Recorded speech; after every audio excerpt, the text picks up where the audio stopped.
everyone. I am Dr. Faye Magdoboy-Derla, a practicing obstetrician gynecologist in Davao Doctors Hospital. And I am here to empower, educate, and encourage women as DDH is one with the world in celebrating August as Breastfeeding Month. And we would like to take you back to some basics. So the superiority of the human milk over any other milk can hardly be challenged.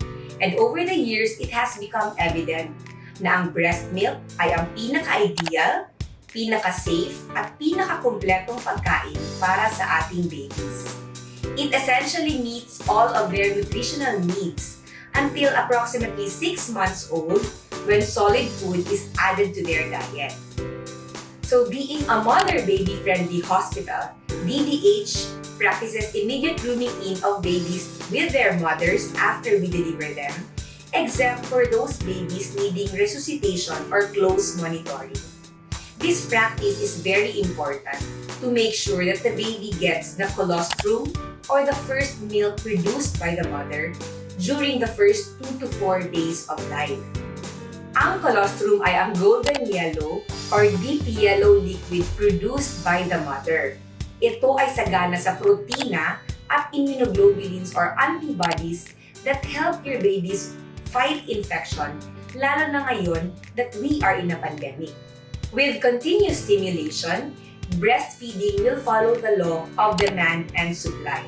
Tandaan, ang panay na pagpapasuso ang magbibigay ng signal sa utak na kailangan pang mag-produce ng gatas ng ating katawan to meet the needs of our baby.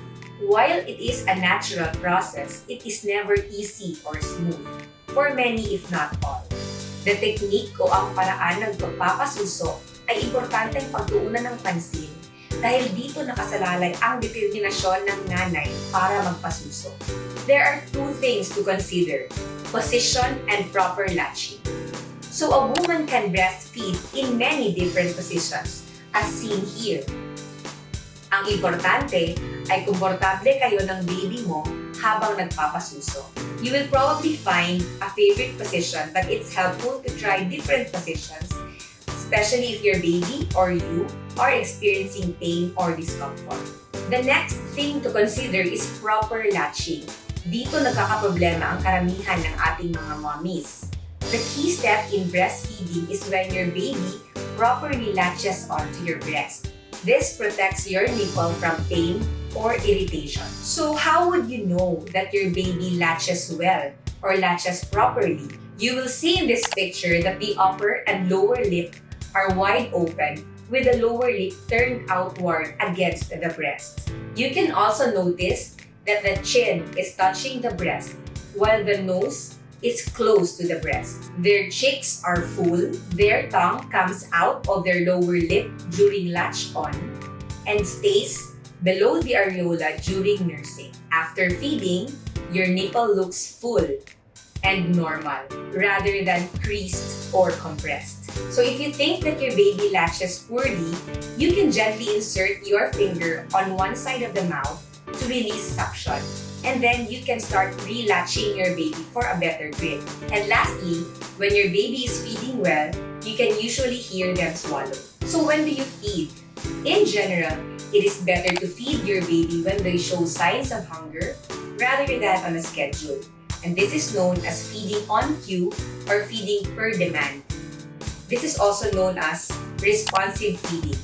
However, you need to make sure that they feed at least 8 to 12 times in 24 hours, or that's about every 2 to 3 hours. Now, let us discuss some frequently asked questions in breastfeeding.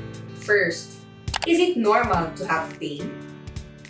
Pain is commonly experienced in breastfeeding, but it should improve with time or as you continue breastfeeding. If it does not improve, then it is properly caused by an improper latching. You can fix this by unlatching your baby, then re-latching with special attention to proper positioning. Next, is it okay to offer pacifiers? For the first few weeks of breastfeeding, it is generally best not to offer pacifiers during this time.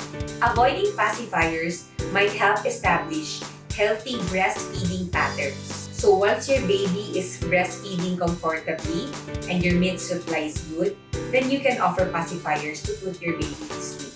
Next, do I need to change my diet during breastfeeding or meron bang specific na diet na advised para sa mga breastfeeding women? So your diet doesn't have to be perfect in order for your body to produce milk.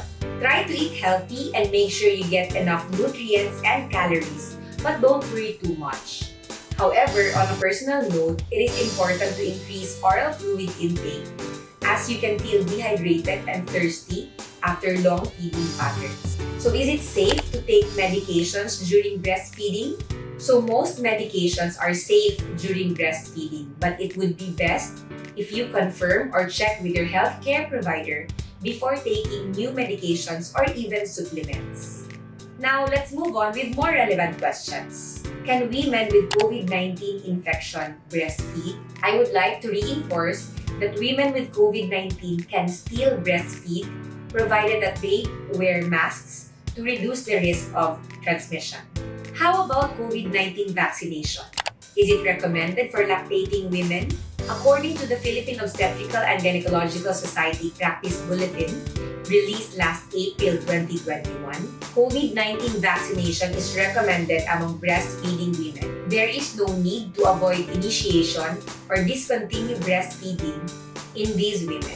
Studies show that vaccine-induced antibodies were found in the breast milk samples of women given Pfizer or Moderna mRNA vaccines, indicating the transfer of antibodies from mothers to their infants. So a vaccination-induced antibody levels were found to be significantly higher to antibodies induced by natural COVID infection.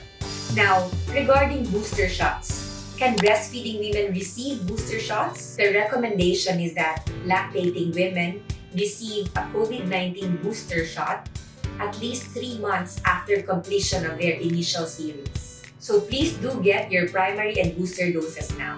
Remember, the pandemic is not yet over. So I would like to end by reaching out to mothers and soon-to-be mothers that while it is true that breastfeeding can be very challenging, it can also be very rewarding. To the husbands, parents, siblings, and significant others, lactating women need all the support that they can get. Breastfeeding is never easy. It needs dedication, commitment, and determination. So let us continue to educate and support women about breastfeeding. Again, this is Dr.